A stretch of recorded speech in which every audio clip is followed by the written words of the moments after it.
the spirit of that original day, the Augsburg community has once again opened up its doors to confront some of the most important current social justice issues. And we had a conversation this morning where we discussed the role of faith and the part that plays in our struggle for social justice. And we had an excellent series of different panel discussions all afternoon. We had a really good turnout, and we got a lot of things being discussed that we don't hear often enough on the Augsburg campus. So today, as we celebrate this part of our rich history, we try to reclaim that kind of move forward. We're trying to educate our community and recognize the importance of diversity, not only here at Augsburg, but all in Minneapolis and, of course, in the United States and the world. So it's just been a wonderful day of dialogue about a lot of important issues. I'm here to introduce to you poets and kind of get this keynote evening started. And that's Luis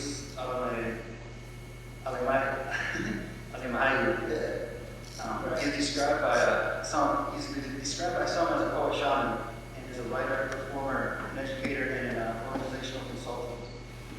Luis has developed a performance style that incorporates a strong jazz sensibility, minding the territory between speech, chant, and song. His spoken word performances combine the sensibility of Black art movement and the ancient chant and artist ritual with jazz and world music. He embodies the poem with the intention of promoting healing, transformation, and community. It will be a very big part of our day here at Augsburg. Luis will also be performing with his group Ancestor Energy next Thursday, May 9th, at the Cedar Cultural Center, just right here in the Cedar Riverside area. So we thought we would like to introduce Luis.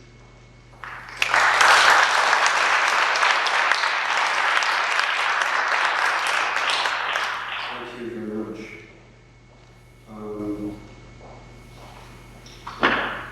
I'd like to begin by quoting an East Indian poet by the name of Rabindranath Tagore, and it reads like a prayer. And then I'd like to read a poem of my own called Grandmother, which is an acknowledgement of the divine feminine in nature and its power to transform and heal. And I read this in acknowledgement certainly of my own grandmother, of all of our grandmothers, all the way back to the first book. And encourage you all to attempt to embody that energy. Somehow I think if we lived in a world where we listened more to women, things wouldn't be quite as tragic as they are right now. Where the mind is without fear and the head is held high. Where knowledge is free, where the world has not been broken up into fragments of narrow domestic walls. Where words come out from the depths of truth. Where tireless striving stretches its arms toward perfection. Where the clear stream of reason has not lost its way into the dreary desert sand of dead habit. Where the mind is led forward by thee into ever-widening thought and action. Into that heaven of freedom, dear God, let the world awake. You, grandma, are old and weathered like Mother Earth. You, grandma, move slowly, inevitably, like seasons. Winter is your mantle now, royal in your seasons. You, grandma, speak words that rise with the wonder of eagles. On your joyful mighty wings I fly.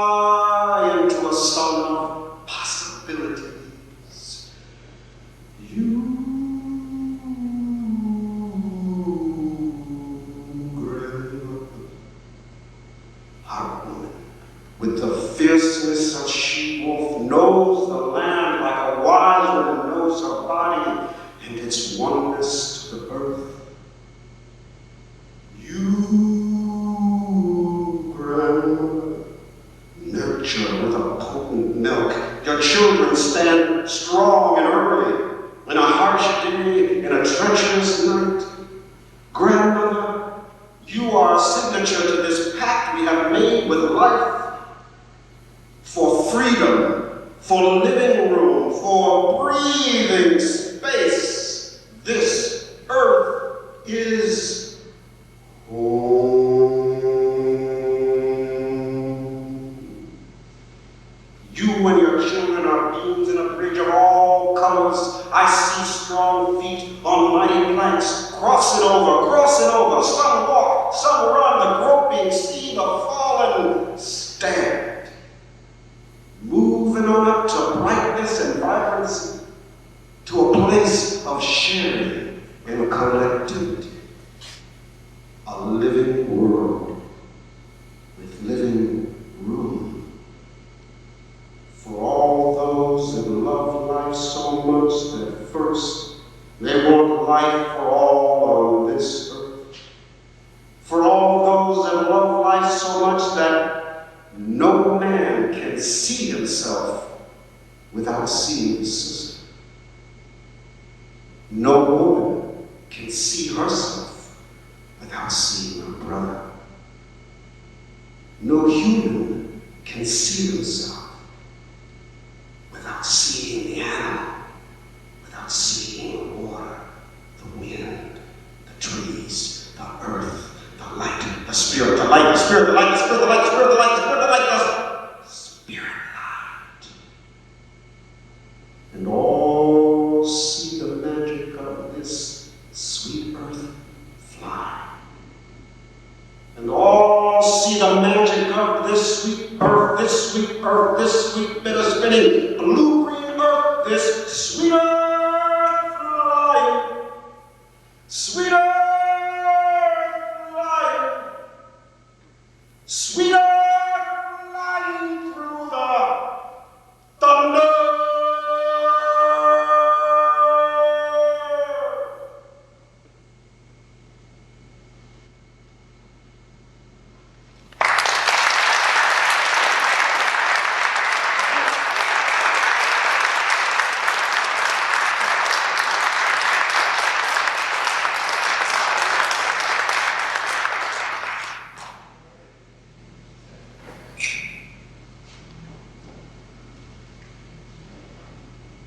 That's what time it is. Y'all know what that means? Some of y'all don't know what that means. That's what time it is. That's what time it means. That was right on time.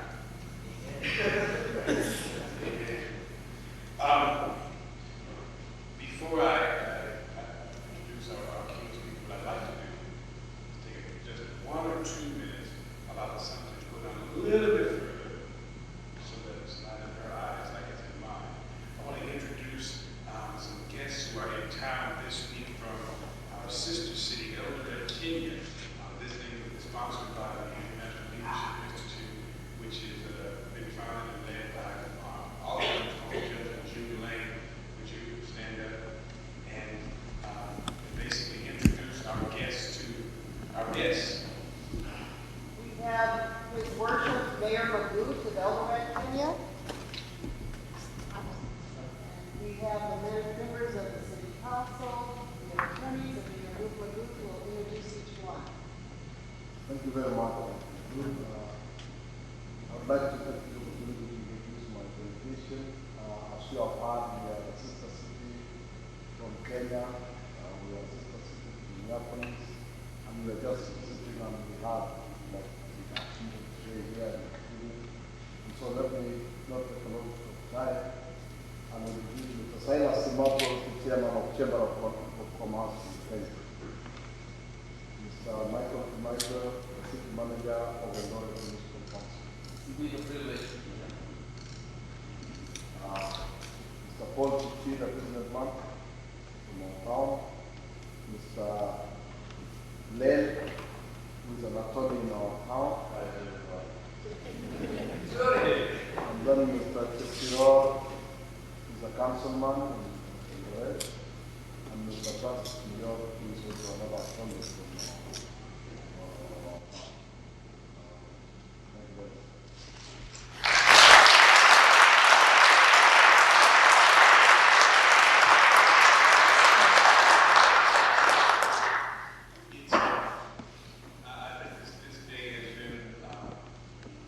continuum of the historic aspect of things that have happened on this campus since that day, May 15, 1968. The things that have happened on this campus today in terms of the dialogue and the discussions, dealing with the issues of diversity and justice and freedom and really the aspect of the students' obligation to be at the forefront of those issues is a continuum of that history. And I'm really proud to have been a part of this and in fact excited that it wasn't my idea to make it happen, it was the students' idea. And so we want to, and I want you to recognize all the students who put forth the effort that it took to make today happen.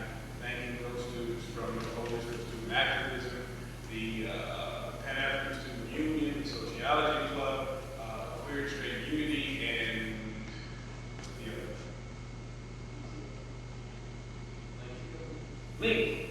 Link, that's right. And so it's been one of those monumental things that students have put together.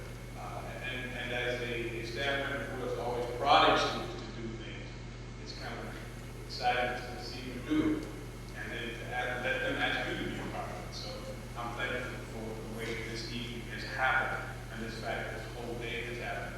In fact, I owe what I do here in terms of this role, and even to the student population who is here to that day back in May 15, 1968. I also have to acknowledge one of my dear friends who I found out researching this, who's actually here that day in 1968 as a sophomore at Central High School as a part of this. And there's a picture of him in the Echo archives, and there's some talk that he was a part of discussions, even as a high school student on this campus. And so I want to acknowledge my big brother Gary Hines, who's here.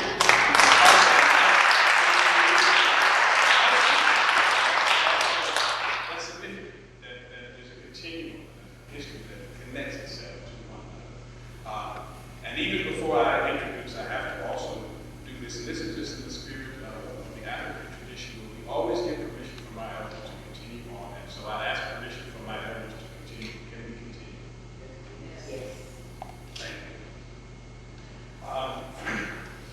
To bring us up to date and up to speed, I'm going to introduce Ms. Shabazz, who is a prolific producer, a prolific writer, and a lecturer, and has spoken and shared her talents and energies all over the world.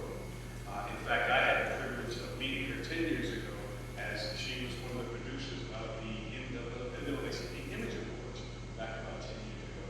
And it's a part of the thing that she has been called to do.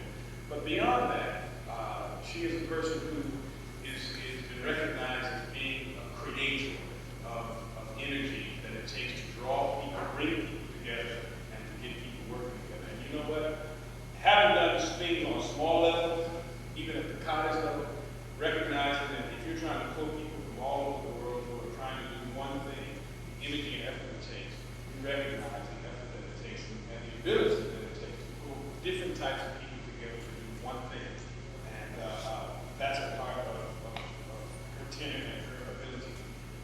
She has been recently honored by contributing forward to her father's classic work, the autobiography of Malcolm X.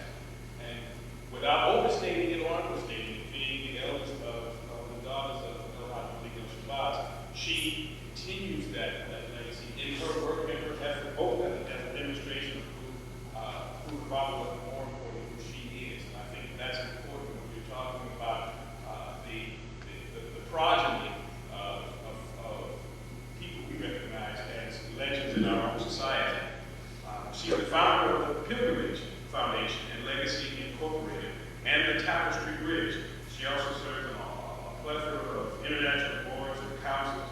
And her hope is to motivate us and to inspire us. She brings a unique perspective, and I think one of the things that I'm really excited about and waiting to hear her share is how she incorporates the multitude of who she is from a multicultural, international, multi-religious point of view into one person that extends it to anyone and everyone willing to receive.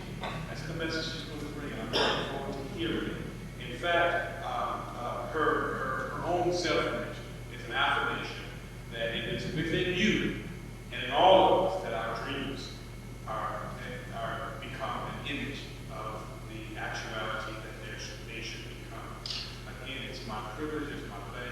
busy at this particular historic occasion at Augsburg College, y'all.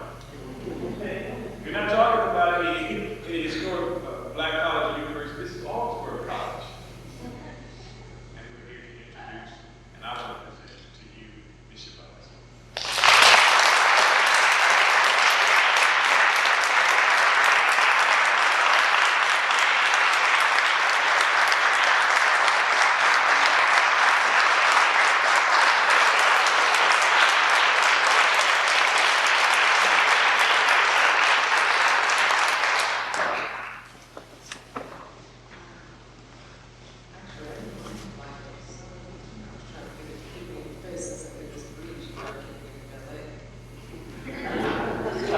Any son that maybe was willing to experience. I'd like to thank Augsburg College and the number of student organizations that work so diligently in ensuring that I'm here, and most certainly you, Mr. Young, for it was through you that the continued communication was nurtured and sustained. And as I'm a detailist about travel, I thank you for your patience. You know, it's a difficult thing when you have a life that people presume is naturally public. Having a father and mother who were public personas, people think they have the right to your closet, or your house, or your living room, yourself, your privacy. And every now and then you fall out of the hermit, the vulnerability, the human stage, kind of do the work. So while it is a natural place for me as a mother, as a godmother, as an aunt, as a descendant of the movements, plural, to bestow and pass on the blessings of that which I have been given, my human self often with the quandary of, if my father were living, he'd be here. So that it's by proxy, it's by default. Do you understand what I'm saying?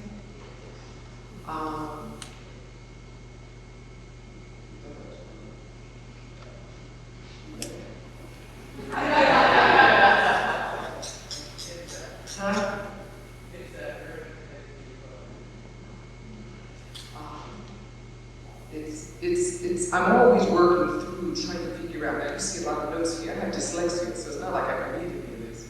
But it's almost like the way the tarot cards work for you. You lay them out, maybe the story will come. And also, if you believe in the truth of what you are from, you surrender and allow God to do the work. That is what I am from. Irregardless of the popularity and or not of my origin, either as a black person in the United States or as the daughter of Malcolm X, for whom in my childhood was not really celebrated openly. That means that as a child in the 50s, 60s, 70s, 80s, and clear up to the early part of the 90s, there was not an open celebration of who Attallah Shabazz was. So that means that as a child, I had to grow, as a woman, I had to know, as a being, I had to feel comfortable in the skin I was in. Thank God my parents were the kind of people that they were. Thank God that my grandparents, plural, were the kind of people that they were. My father and mother did not start doing what we were doing out of nowhere. They are the descendants of people who made a change, a social change, a critical change, a human evolution. On the plantation, my grandmother, who had 24, great-great-grandmother, who had 24 children, ran the big house. So when people talk about, Brother Malcolm's grandparents, yeah, but you know his great-great-grandmother. Now, one of her children was sold. She's the one that determined everything. We, through her, know that we are from Togo. The stories pass on and on. So the sense of self, the rightness of our origin, our place in this earth, rendered by descendants. Not just my father assassinated before my eyes, but his father before their eyes, and so on. So that while I have famous father, and I'm here present, I wrestled between the ache of his absence, just as a daddy. Is that clear? So just as a daddy, just as a pulse, just as a woman, a smile, that which gives me my hug and my sense of my woman self, regardless of it, whether or not a brother thinks I'm cute or not. Just I'm GQ because I'm daddy's girl. You understand what I'm saying? You know? And so as I determine from time to time what it is I will share to say, it is based on the truth that I'm going through at that time. So I don't allow myself to function as a lecturess. I don't have a pre-written speech that I can throw in because I didn't know you before the moment. All I can pray is that we use this time and allow a conversation to unfold, a feeling of sense of fellowship, like a living room, so that I cannot be so nervous and as I share your home with you for the next hour or so, and hopefully we can commune and learn something about one another that will make a difference on the other side of an hour, and not just time spent. It's not enough for me to come up and out and be in an atmosphere that's unfamiliar to me, unless I think that I am meeting some more cousins on the globe. Am I clear? And hoping that a seed is planted, because I am a child, woman, adult. One sees me walking, they think I'm wrong.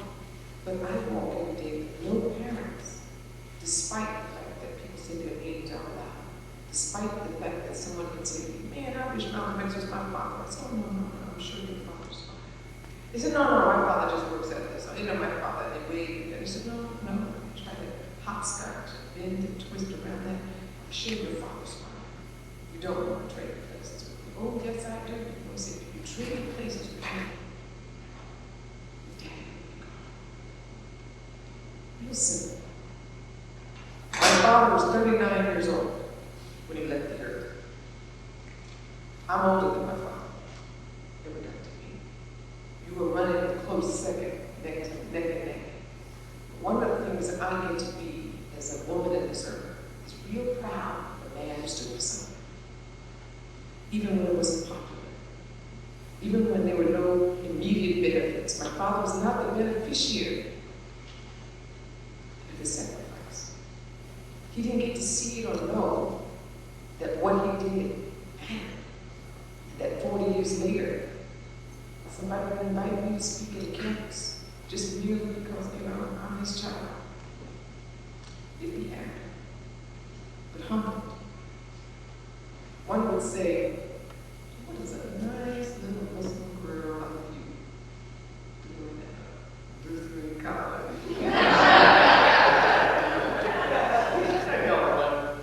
Somebody's nervous. I'm going to throw things away. God is God. When you go about finding Him, God is God. It's bigger than the denomination. The denomination is what He offers to you to find your comfortable way to get to Him. Am I clear? Yes. From the 5th to the 8th grade, I was at Emmanuel Lutheran Church School. 5th, 6th, 7th, 8th grade. Graduated. Daily devotion. Some of which I created, the scriptures, knowing the books of the Bible, backward and forward, who in the beginning, beginning, all the little games that you can pull together. I knew the Bible better than most Lutherans in my class. Because I knew God in advance. You understand? In advance. So the whisper continues, whether you read the book inside out, you're part of it, and you know that you're the descendant of it, you're connected to it spiritually, it's already accompanying you. So it's easy to retain. You're doing it just as a class study, going through the motions. It's going to be hard to remember who it is, but you understand it in context of the Spirit of God. Makes sense. So at 10 years old, I knew the Quran and the Bible. By 10 years old, I was preparing for my naming ceremony as a Cherokee American. By 12 years old, I knew whether or not I was on my knees like this, whether I was prostrate facing east, or whether I was dancing for the rain to come. I God was present, however you call it. Chapel every Wednesday.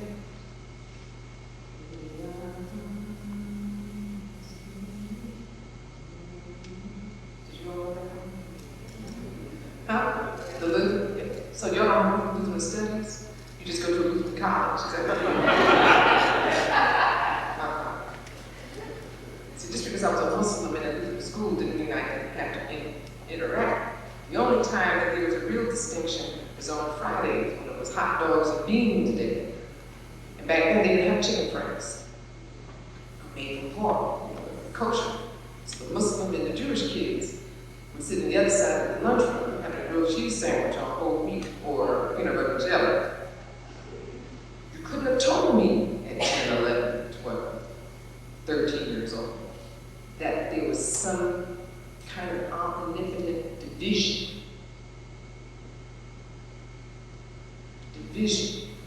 that would justify how people treat each other. Who's better?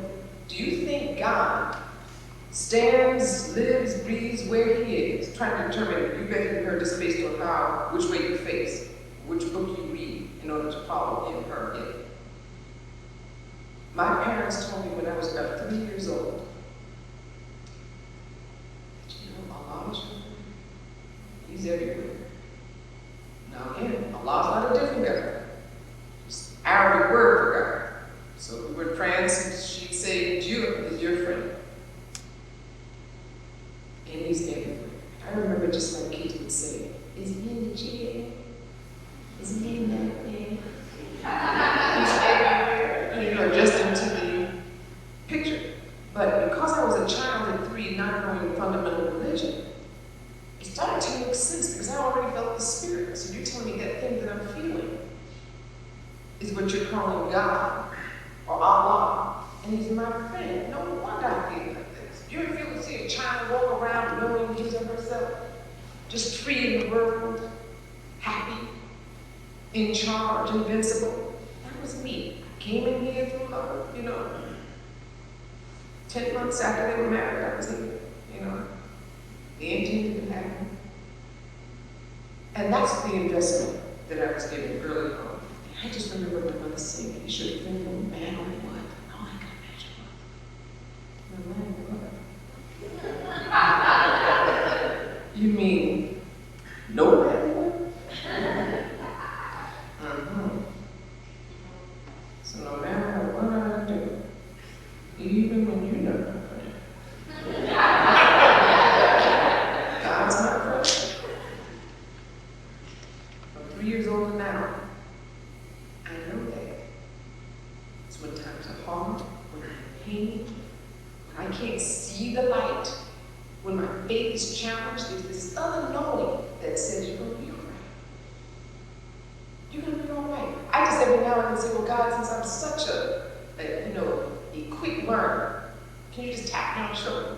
Can you just send me a bulletin? I don't need to go through so much in order to prove to you that I have faith. The faith is always tested. I listened to you talk about, I wish I listened to some of the panels that took place earlier. Because faith is something that you're challenged on, but God is always watching. So you have to keep that in mind. I'm a world child. My father was a world child. How many people here feel that they knew who Malcolm X was? Would you like to share what you think that is? It's not a test. You know I know. Some stood for God, for the values that he was going to honor his telling God, not the same. Thank you. So, ma'am? Sir? What?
Some of my reason for generally asking that is just to have a sense that in a community, however many people there are here, how many perceptions are shared and or how they vary, that we're entitled to all of them. The thing becomes how we must inform ourselves of the range of the topics, because I'm a child, again, who grew up with the misconception that is perpetuated by about my father, such as the news that we're watching now, the international news. How many of you are perplexed by it and are divided based on cultural loyalties or religious assumptions or at risk to even comment? I mean, part of me as a multicultural person, not just in my life experiences and my coexistence, but in my blood self, I grew up exposed to the lineages, cultural lineages of my grandparents, and all of it was nurtured. None of my grandparents asked me to pick one or lean in the direction of another. It's only America that did. Check one box, make one decision, vote this way or that way. But in my house, it wasn't so. It was only learned as I was slowly in the world of going to elementary school and realizing that everybody didn't feel as wonderful about their brown selves as I did. I couldn't have imagined why people didn't like brown. I didn't know why brown people didn't like being brown. It threw me off. It was very confusing because my early beginnings talked about the beauty and the wonders of the world cultures. And they came in the forms of accents and phrases and people and clothing and attire and food differences. It was all in my house, the very house that people presumed was the house of a separatist. People thought I just grew up in a black house, you know, my black father, just mad about being black. I mean, not proud and black, not happy and black, just black. God, dog.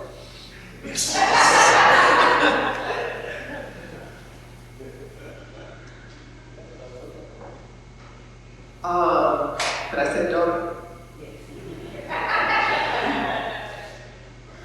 And in my house, I had two mushy, amorous, demonstrative parents. Not at all the image that people presumed of Malcolm X or his wife or the family. And when I started speaking about 25 years ago, people would say, Malcolm X has children? 6. 6? Did he have time? 6. Not a question. 6. In the house, while my mother was the metronome, as many mothers are, the definition of how a household runs, the yes and no of how a household runs. You know, no matter how broad daddy's shoulders are, that's mama's house, it's my mother's house.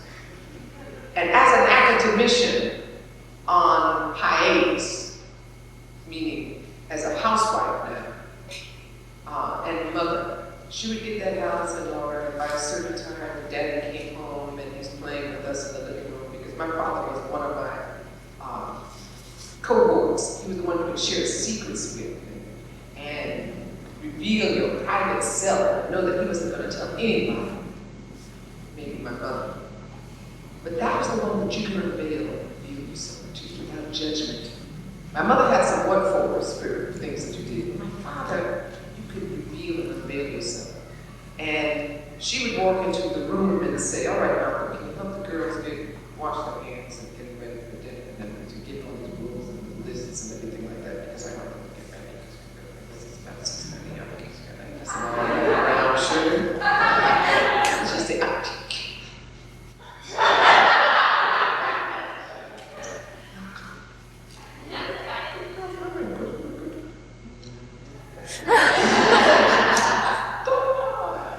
so for me as a child, they were mushy.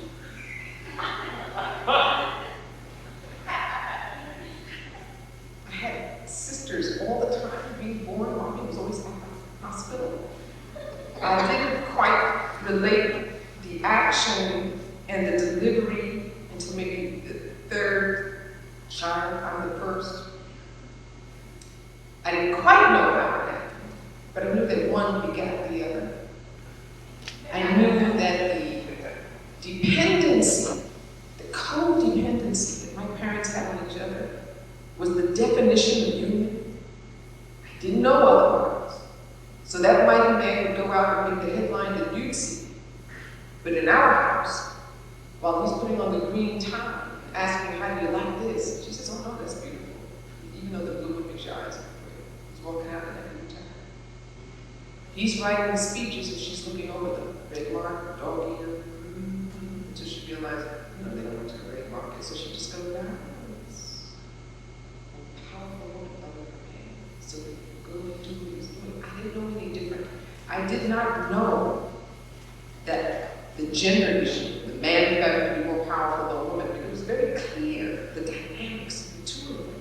If I did not have them as my parents, I would not be able to be as idealistic, as romantic, as hopeful.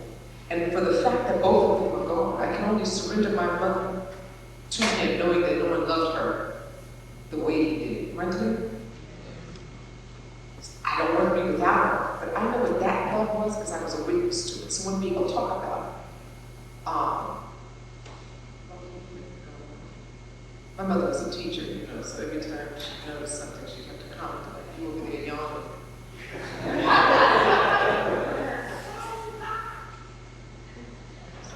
Want to share the dream?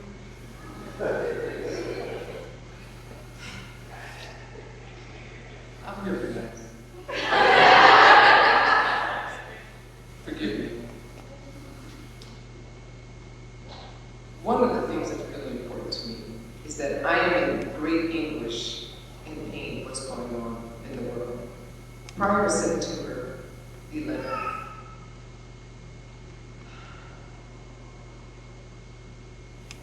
indeed, we talked about diversity, multicultural coexistence, and respect for mankind, and one another, and our neighbor. And we got that poetry, the preambles, and the philosophy. We thought we were embodying it. We thought we were living it. After September 11th took place, within 72 hours, hate permeated. I was more afraid of justified vigilantism in the name of patriotism than I was about somebody something in the shoe. Am I clear? Depending on how old you are, the memory comes forward this quick, depending on what your life struggle, what you've been exposed to. The fact that it was so easy to hate back and aimlessly and justify it was frightening to me. So how do you compare one's hate in the name of religion and one's hate in the name of patriotism? Hate is hate. I didn't get on a plane for 6 months because in print, my name is Attallah Shabazz. I don't want anybody asking me questions. I don't want anybody to hold me up. I don't want anybody to ask me and look twice and want to ask if I was a Muslim. Because I don't want to have to deny it. I can't deny it. I am it. When a friend would say to me, them, I said, look, I know you mean well, but in a broad stroke, I don't want to. I don't mean you, but you have to watch how you language that. Because in that vigilante hodgepodge, you're getting innocent people. So the thing is that we really need to really understand what they ate was, and I was then tormented with not my multiculturalism, but my right to my multinational patriotism without risk or jeopardy. Am I clear? So that some years ago, three administrations ago, when the United States was in Grenada, I wasn't happy about that. That's my grandmother's island. They killed the prime minister, all in the name of. When we were in Panama, cousins were Panamanian. I ate. So that if we're going to be here in this land and call it and celebrate it as a melting pot, we have to make sure that we don't validate one culture by discounting others. That after September 11th in New York, in the World Trade Center alone, they said there were 88 cultures represented. September 10th, you don't even know anything about 88 cultures. They look like you were around them, you can ask a question, you want to know what you do on a Friday night versus a Sunday morning, you don't know what you do. No one's asking, no one cares. We have no tolerance for an accent or variances. So someone with a long name, chop it down, remove it, minimize it, take away its cultural origin, significance. It is now May 2nd. We don't know any more about any other culture. Having already talked about the fact that they mentioned. What do we do about that? What do we do here to recognize and ask someone a question about where did you come from? What does that name mean? And at what point do we really take into consideration that the American with the accent had to struggle to get here, couldn't wait to be here, that our promotion and our catalog, our brochure says, come one, come all, the land of opportunity. As soon as they get shoreside or landside, we start putting up roadblocks because of an accent. And what you don't realize is when someone is struggling to speak to you in English, that it might be their third language. Third language, not just second language. And that their articulation is not what determines their intellect. You listen to someone speaking broken English and think they're being paid.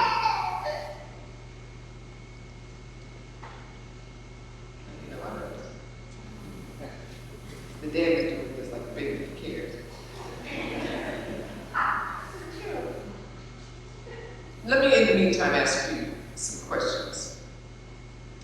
You know, as it relates to cultural awareness here, whether it's in Augsburg, whether it's in Minneapolis, whether it's in the United States, I don't know where most of you come from, but what would you offer as a solution or suggestion to encourage a cross-cultural interest, respect? Does anyone have an answer? Yes, ma'am. Can you stand up? For me, I think I would say that the first component you need is grace. You need to be able to converse knowing that you're going to trip over your language, and be free to be called on it as well, but understanding that you're trying the best that you can, and that when you're tripping over your language, you're still trying to communicate an idea and not an absolute. And so that grace needs to be on both sides without it. Yes. I understand you very well. Well, the thing is that sometimes you will enter the room and be the only one with grace. So the point becomes when you do when it's just you with the grace. And that's when your faith is tested. That's when grace is tested. Because you can turn the other cheek twice, 3 times. You can walk or march with grace. You can sit in the back of the bus with grace. There's some folks, depending on what side of grace you've been living on, it true gets tested as a woman, and as a person that is foreign, as a person who's poor, as a person of color, and so on and so on. And the thing becomes, where does your faith base come to support your grace? And I live with that all day long. So people will say, as a Muslim, do you pray 5 times? Not particularly. I don't do anything in any kind of fundamental way. But I am probably one who prays 20 times. Not the particular, not the written prayer, not the designated prayer, but all day long. God, and I'm talking to my grandmother, I'm talking to my ancestors, I'm talking to God. I am God's child all day long. I know I'm a good person with flaws. I don't like ache. I don't like indecision. Help me see the light, dear Lord. You know, Marcus Garvey said, all the power we need, God has already given us. We are the ones that put the blinders on. You know that there are 4 doors, and the little whisper said, you better go to that second door when you go. Or door number 3. You go through year 2, 3, 4, get married, not, and all stuff is said to help. Okay, you come back, you survive, you get things together. The key Lord is arising. Come back and say,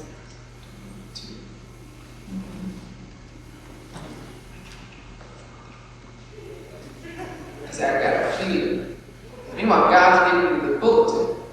So we will go through all the life's tests all the time in terms of grace. And grace, sensitivity, you have to also know where someone's coming from when they're saying what they're saying, so we don't take offense so quickly.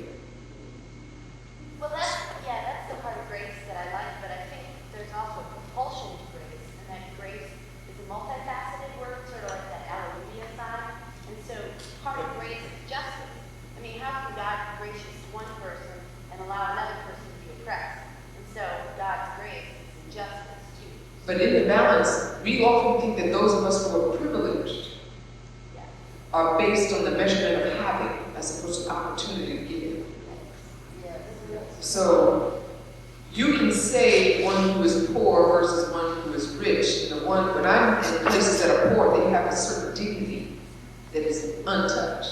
They have a certain faith-based, in spite of perplexity, that's untouched.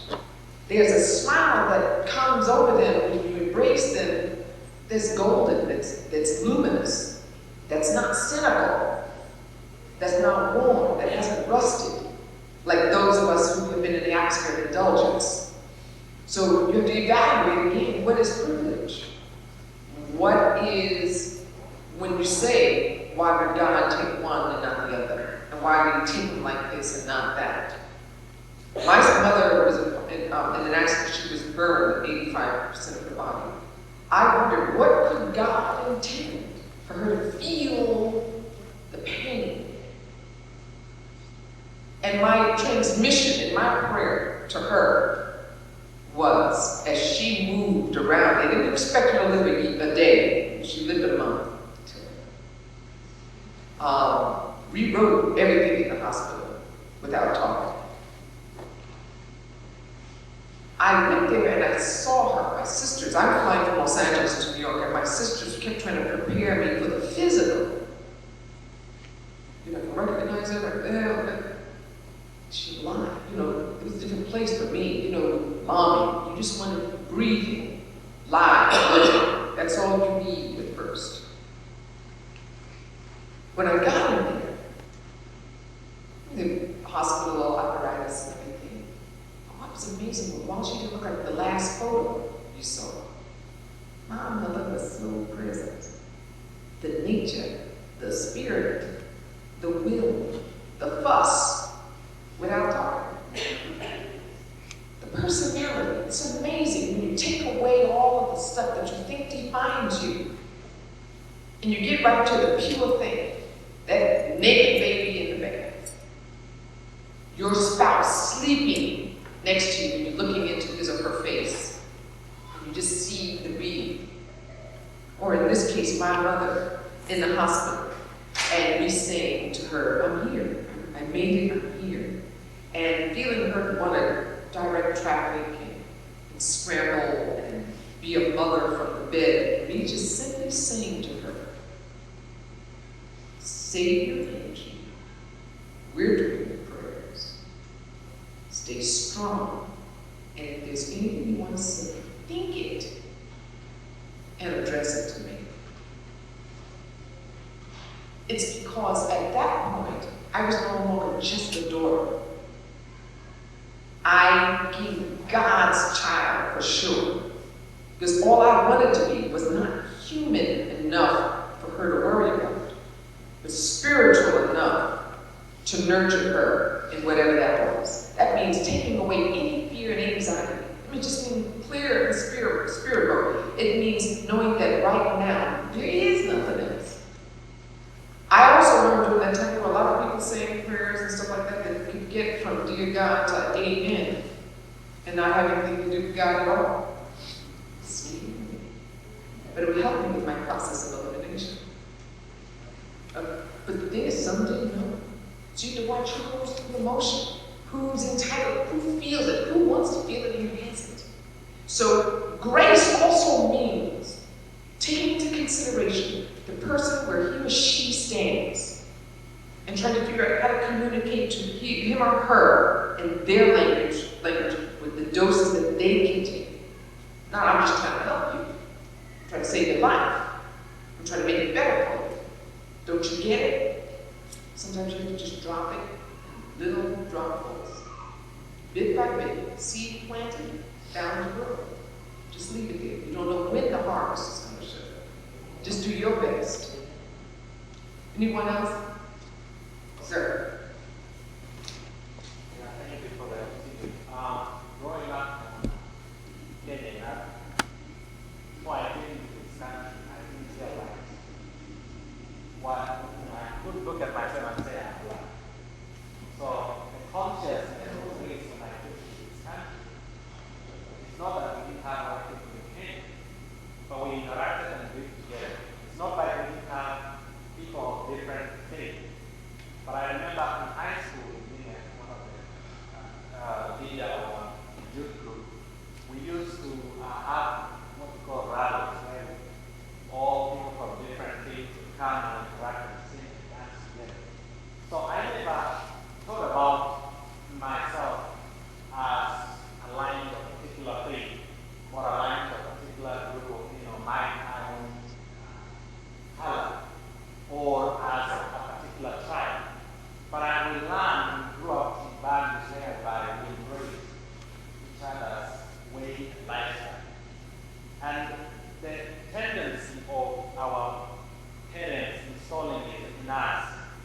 the idea to be respectful, I think, plays a major role. I kind of look at myself now after coming to America. The perception I had before I came was this is a great land of opportunity. And I think one problem now is specific stereotype. You know, when I came first in, I thought, you get to America and you get money. That is how I concluded in North America. Just go there and get money. You know, you may not work hard to get money. But now I came here and face the reality. And part of the challenges that I had was I had to watch how I speak. First of all, I wasn't confident on how I thought I was speaking. But here now, I have to kind of refrain myself and walk slowly, spend time to improve. So it's almost like getting up, you know, checking myself in order to be accommodated. And so one of the things that affects from my point of view is we try to stereotype a lot of things. For instance, if another culture, if I thought about Black people, I would think of them from India. People that don't believe in the Black people because they are using drugs and they take it. So you better hang around the white people because they are natural good people. So those are some of these stereotypes. And you do this work with Cheslin, whom we travel to Kenya, we eat together, and have never seen some of these things. So what we're saying is, what can be a solution for this cross culture? What would be? And I think, the goal or the opportunity has been, I would say, politically or political, that have made a way to walk through this. But I still believe that we as an individual have an opportunity to create that package. What we are doing with the sister city now, we took a group of high schoolers and went there, with families, and we tried to understand each other, try to appreciate. Not that the family that we visited is not like they are rich or what, but out of the children that travel from here were able to look at what really Africa is and how are these people struggling on a daily basis. And when the Africans come over, they look at that. So that's what I want to say. Thank you very much. Yes, sir. I just like to say, I think like you said about stereotypes, but we'll talk about this debate and the stereotype of TV. Maybe they got to know people who are there, not going to talk that making it. But just like you said, the stereotype, and I think that people in the TV and what Americans sometimes perceive as the way to live is wrong. And that's why we have a lot of TV. Because that's the way they expose people to the down. That's why I think people like Martin King, Martin Garvey, and other people, Moses, whatever. And I think that's why they say this is our job. Everybody can't do the job that Martin King did. It's a God-given gift, I think, to be able to do that. And I think about how anybody can do that. So that's what I think.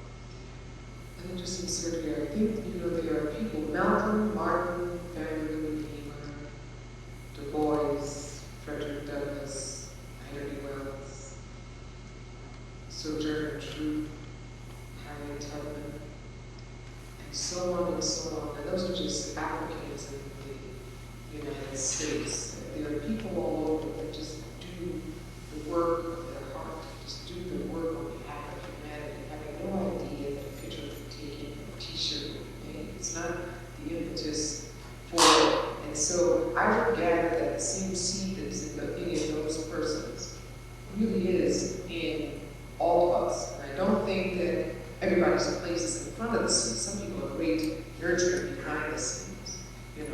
I actually prefer being behind the scenes and moving things around. And I believe that as corny or as idealistic as it may seem, I've seen the fruit. I've seen the black spot, but I've seen the fruit of perseverance. I've seen the fruit of dignity evolved.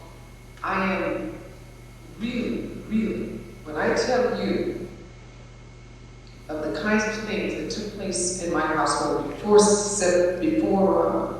February 21st, 1965. That's one day that's noted as Malcolm X's assassination date. But we were hunted for at least 2 years. So I was a child that knew that something was following. Does it make sense? So that when he walks out the house, we have to look out the blinds to make sure he makes it to the car. After he was killed, we were also kind of, so I am a person that walks in this very free America, mindful of the fact that things happen. So I get to the quick, almost immediately. And there are people, despite that ominous threat, who stand for something. Anyway. And so you have to make the decision as an individual to just simply do your part. It doesn't have to be real loud, it doesn't have to be real bad, it doesn't have to be from a podium. When my father said by any means necessary, it might mean if you're on the campus getting an A for a change. It means if you have access to a library, I'll read it like he did when he was in prison. The movie, was Spike Lee's heart. Is that all too? And if you cannot imagine, then you can't portray it. So you have to understand, I get it. But in the movie X, they show my father reading the dictionary as if he's learning how to read. When he read the dictionary for sport, instead, because he was a linguist, that he read the encyclopedias for entertainment, because he was an informationist. You understand? Very different. So even when we tell our stories, we cheat ourselves. Because people think it's an abracadabra moment, that enlightenment comes all of a sudden. That Malcolm makes his pilgrimage and he's a new man. No, it's the man that he was that went there that was unfaithful. It's not brand new. You can't hate one day and love after 4. That meant he loved when he went. So when people read Malcolm or quote Malcolm pre-1963, you have to know it's not Malcolm on behalf of Malcolm. So when you call yourself excerpting Malcolm, Brother Malcolm said it, you have to say circa 59, 61, 63, so that you know that it was Malcolm on behalf of the organization who told him what he should have said. Are we clear? His language, his eloquence, his insight, his savvy, but with instruction. And he would open each speech with, as taught by, as told by, as we learn in the. He couldn't claim any of that. He was too humble to, and it wasn't his job to. He was a spokesperson. Like R.A. Fleischer. Understand? He just delivered. Eloquent, charismatic, but they still is an administration in which they function. My father's expulsion from the Nation of Islam gave him the emancipation to be his whole self and introduce him to you. All of us that personally knew that Malcolm all the while.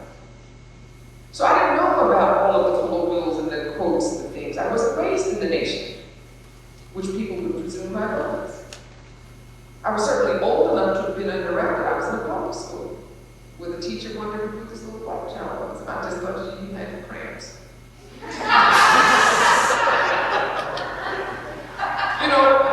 I didn't know loathing. I didn't know loathing just because I was black. I didn't know loathing because I was a civil rights leader or a loudmouth, open-mouthed person's daughter. I thought that God was kind of wonderful. I thought black was kind of glorious. To listen to where my father rapped and used terminologies that acknowledged the, adjectives defining black, brown, Nubian, queen, princess, get over here. To know that my father loved my mother's soft body, I thought that's the way beauty came. Shapely and brown. I had no idea. And so I ate as an adult when I know that people some aspect of themselves. I mean, without ego, just humbly so. How many of you, with a show of hands, like yourselves?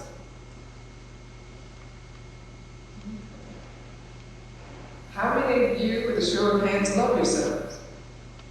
Not many think of you.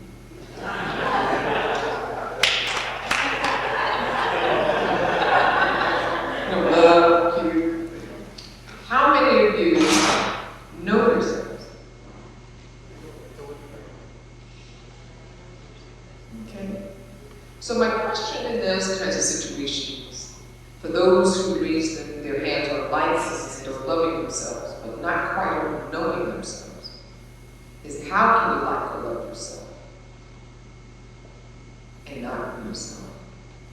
And if you've made it to here, meaning you're somewhere between 18 and 30 years old, at what point will you start nurturing the best of yourself?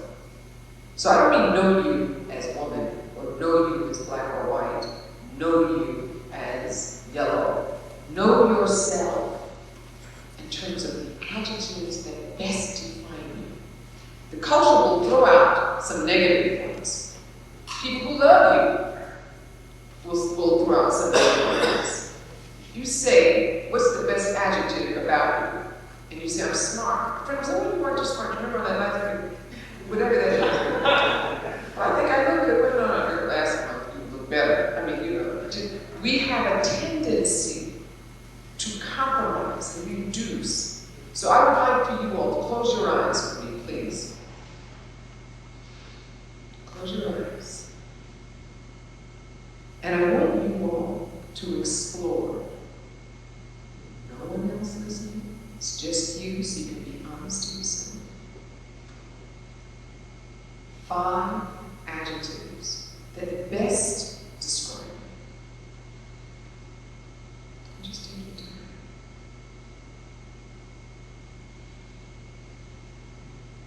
No one's listening.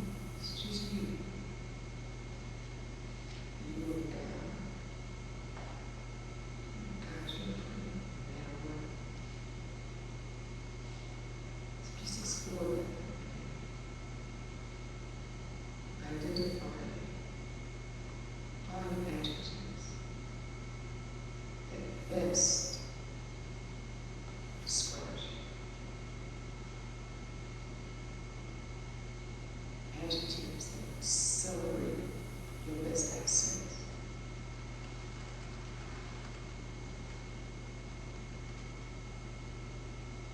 Okay. My question to you now is, how did that feel? Is there one more share? Yes? It feels kind of good, actually, because like you said, it was good enough. And be proud of who you are and who you be, you know. And I think that's why we have a lot of hate today, because people don't feel good about themselves, and they don't feel good about themselves. They criticize that person, and use a lot of negative energy. That's why a lot of people like it. So I think it's good that people should find out who they are, instead of just sitting around looking and trying to judge everybody else and create a little like that. Sir? I was going to say it's more like a reminder of who you are, because throughout society, throughout the day, we all tend to forget who we are spiritually, kind of reflecting on what we think of ourselves. It's more like kind of a feeling of that than one feeling of, okay, so this is one reassurance. Reassurance. Young lady in the back. I want to say it was relaxing, mainly because it was your own voice telling you that you were okay. And it wasn't someone else telling you who you are, it was just your own voice. Yes, sir. Just say kind of like what Robert Christian was kind of like find out, you know, kind of to remind yourself, you know, you're that person that's inside you, you know, and that no one can tell you, you know, well, what describes you except you, because no one knows you like or better than you know yourself. Is anyone heard? Yes, ma'am. It's good. It was difficult for me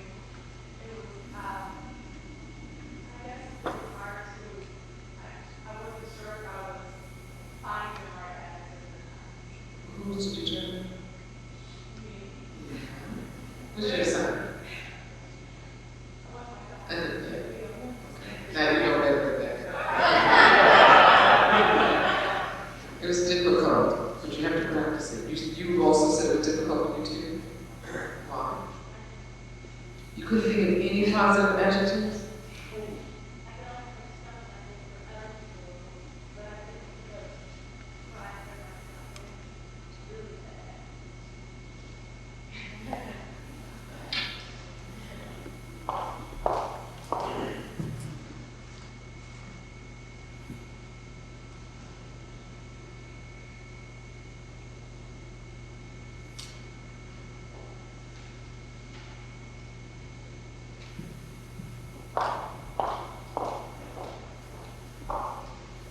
Can I just say that Brooklyn is somebody who embodies grace to me?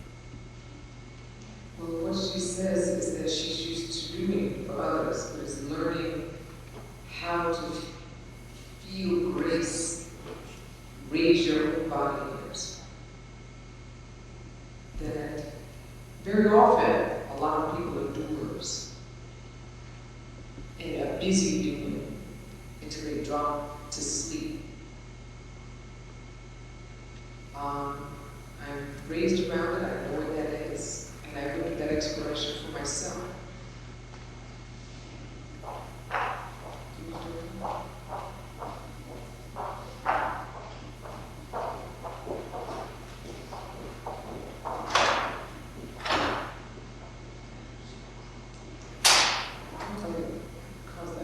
The thing is that when I said to you, as I struggled here today, when I began, I balanced that all day.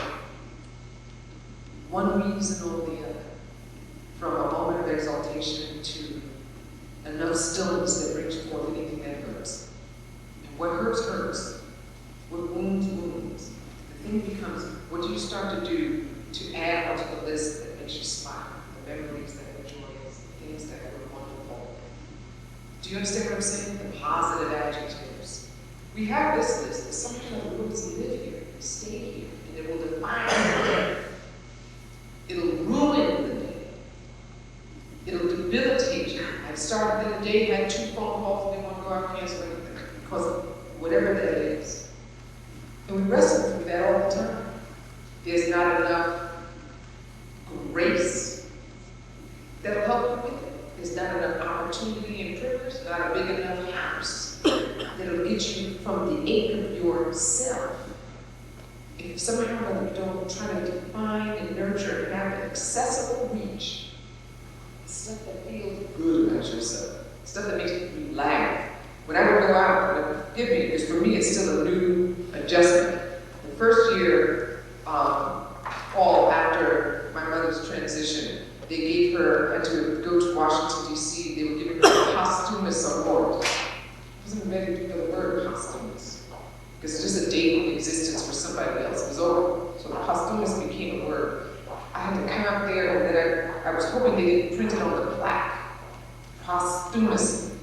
Because for me, the energy, the spirit, the laughter of somebody lives on, and you need for it to continue to nurture you. You don't want to ache, you know they're gone. So the reminder of posthumous is not something that I wanted to. So I touched about the life, the living, the existence of my mother. Yes, in the loss, there's name, but to know her, you have to laugh at her. She was there, she was a consummate mother, a consummate teacher, and giving out unsolicited advice, whether you asked for it or not. She was your mother. Simple. Just like that. So of course, I would always go, but everybody's like, oh, how wonderful, your mother's such a girl. Come here, girl. You're not drinking enough water. You need to. You studying? No, the word is not stuff like that. It's and things of the sort. She would say it to people, just and get involved. But I realized my mother also needed to stay busy. She needed to continue to nurture. That was her. She fell asleep. She didn't prepare to go to sleep. So what do we do to make sure that the smile comes from an honest place, that the tickle, the joy, the wonders, the exclamation about yourself? What adjective do we use to describe ourselves? Not those that someone else says, because those are awkward. Sometimes if you're humble, it's finding them, for yourself. My father said the greatest tool of the oppressor is the minds of the oppressed. That can mean governmentally, that can mean administratively, that can mean the power struggle between friends, between mates, between siblings. A parent who does a comparative. If you could only do this help your sister, you could make my life easier. We have to watch how we do that. We have to love each separately. I have my oldest granddaughter won't let me do anything but that. She thinks I'm calling for her, no matter where I am. She answers, the conversation is hers. And when I ask her to speak to my daughter, she thinks it's like an interruption of some kind. And I'm thinking, you're not business. Where's your mother? She walks, and no part of me wants to crush that. Even though it wears on us. When she was 4 or 5 years old, she was crying. Her mother went to pick her up from school. They called her ugly and other names. It just broke a feeling I heard while my daughter related the story. And my daughter gave out the, well, kids can be cruel, words hurt, but they don't mean anything. Somehow my granddaughter just didn't buy all that. Just says,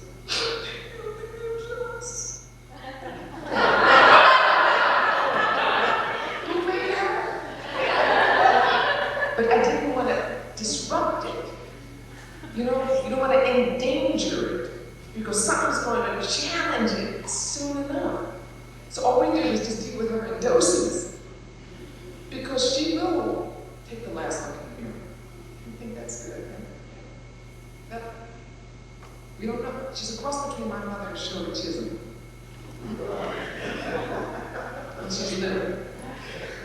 She's already given out autographs at school just in case something happens. What do you say to that kind of spirit, that nature? She doesn't think it's me, though. She says to me, Umi, I don't know how I know it, and I just do. But she said it with a sincerity that made me know, but there's some old thing going on up in there. She doesn't know that the age she's in now. She's polite. She understands her place in the world. The children should be seen and not heard. Excuse me. I've seen and not heard. Excuse me. You know. But when she said that, I wasn't going to say to her anything that took that certainty that she was walking away. But I thought, what do I say as a grandparent that doesn't make me lose my spot? You know, because kids today. So I said to her, I agree, you know everything. But if you knew everything, better go to Congress.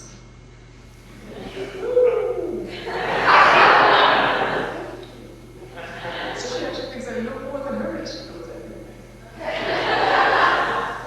So it's what that is. My grandson is different. You have to go to him. Because she's not going to ask for help. And I know he needs it. So again, it's kind of what we were talking about earlier. You can have the grace that you to figure what the menu is, what the diet is for each person, what the dose is, as you give out grace. If you walk with grace and nurture your grace honorably, then I think it can work. If you expect the grace to match you at the door, then it's not grace that entered. It's ego, it's expectation, it's arrogance, it's presumption.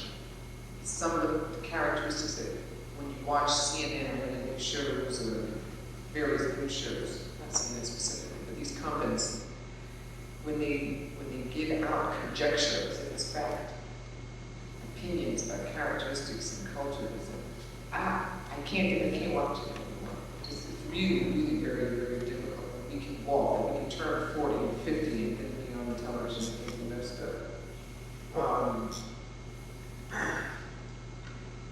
I'm going to wrap up so that I don't keep people here too long. I know we got started there. I just want to say that it's really important that we are mindful of the mindset of terminologies, perspectives.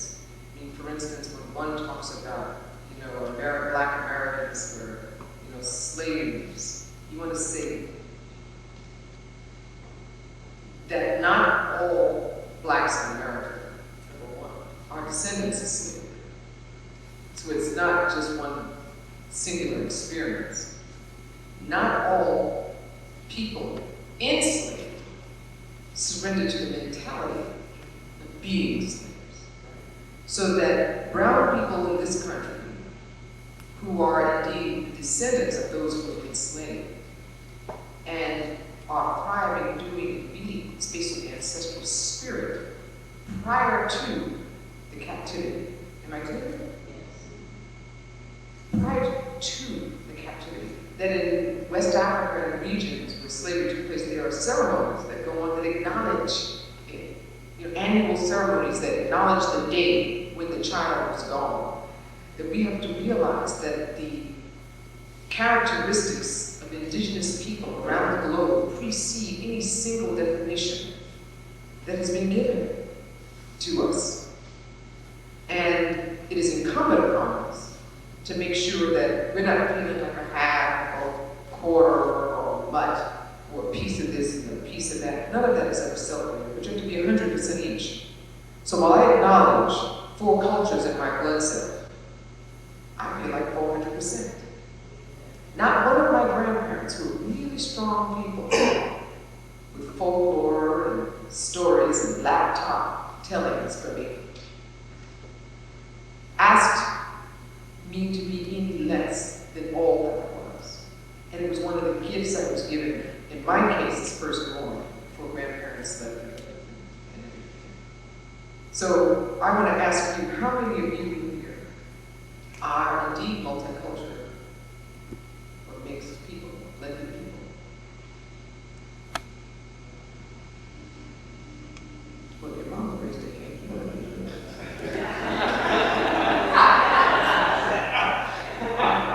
Maybe if I said.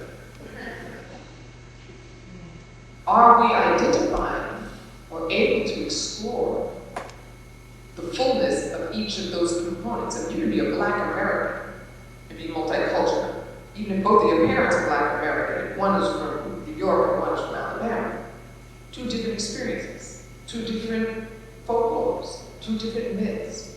You can be of European descent, be from Boston, and have a relative from Tennessee. It's going to be different. So we have to understand why grandma said that, why the uncle said that, why the neighbor said. We have to understand all that exists within ourselves. Because it's simultaneous when something is going on, I feel like all of it. As a result of culture and interest in my world and my surroundings, I eat foreign, but I don't know the cultural makeup of Minneapolis. But coming from New York and Los Angeles, I get to go to restaurants where the food, is quite varied, where the people are quite varied. So as a result of my interaction, I can say thank you in about 34, 35 languages. Now, I can only say thank you, but because my tongue is articulately exact in whatever that culture is, they're presuming I can roll. And I'm always saying, just thank you.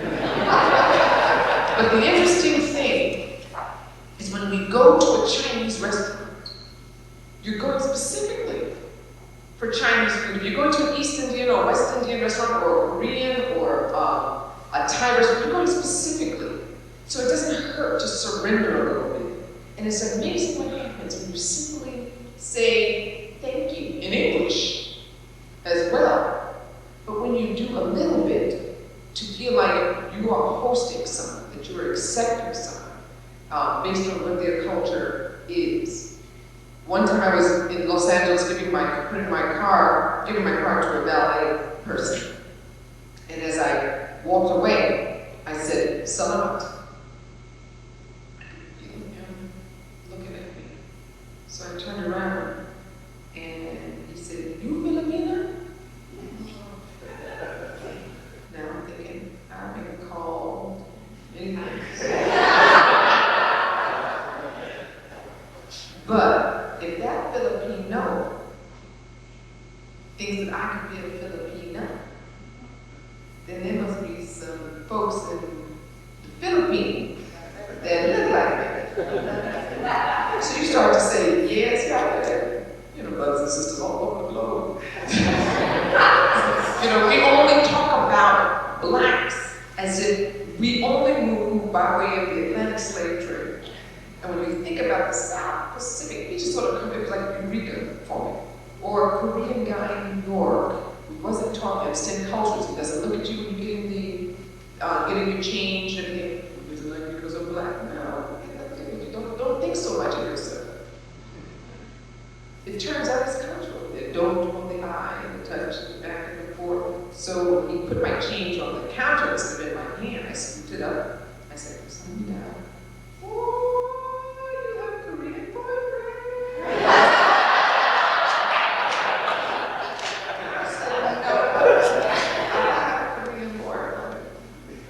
But it was amazing to me because I do it anytime. I don't care if I'm getting gas and it's Armenian and they say Sharada, and they go talk, they go tell you to say you're welcome and what it means when you say it in this village in the mountain. It's amazing what it takes when you just engage somebody. When I was in Zimbabwe, I found out you say Tatienda for thank you. Every time I left the hotel and went to the bellhop to get a cab, they would call me Tatienda. Hey, here comes Tatienda. I'm thinking, nobody else says thank you? That Tatienda now became my name for 10 days.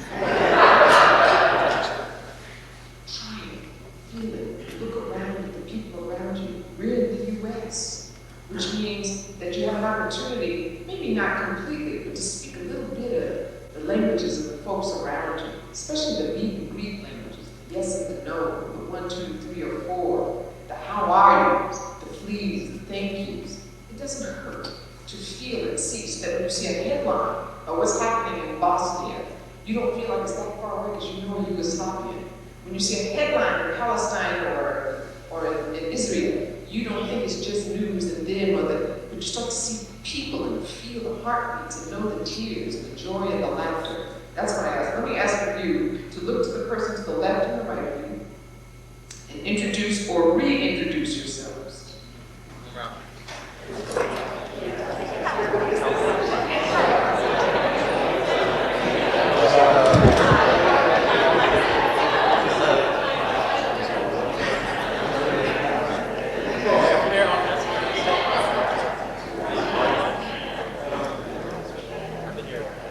Now, very sincerely and genuinely, I want you to turn to the very same persons, looking into their eyes, and say, I wish you the best, but if you get here before I do, take me with you.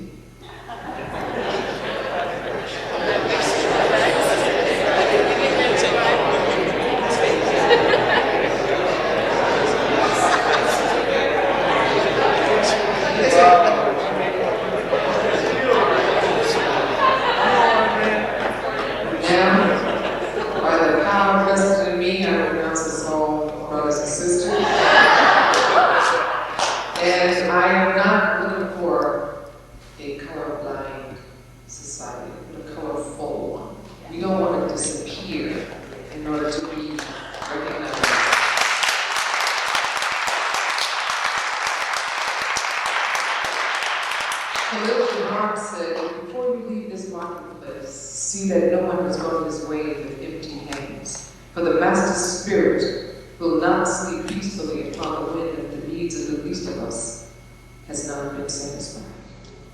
We have to be mindful of the balance and the imbalance. That which you have, again, gives you the opportunity to give. When you give, you don't lose. Something always fills that spot. Something always comes back. And I just ask for you to dare to dream, to be, to achieve, to live, to sing, to love. Just dare to, by any means necessary. Thank you.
34 years for us to remember something that happened that really brought to this campus something that not only embraced it, but I would imagine actually led to the current mission statement of the campus that embraces our education in a intentionally diverse, by an intentionally diverse community. And I want to encourage you as students challenge to continue this type of thing, not just in terms of programs, but in terms of actuality, in terms of day-to-day expression, interaction, and sharing who you are to find out more about who you are through the rubbing together of yourself with others. We want to thank all of you, particularly our delegation from Sister City of the Red, for your presence and your energy, and wish that your stay is continually comfortable. And we look forward to seeing you again. That your journey home, or wherever you're going from here, is a safe one. And we want to thank everyone for coming.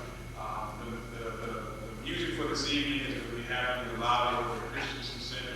It's some good music over there. Go over there and enjoy it, because we want to get it all out.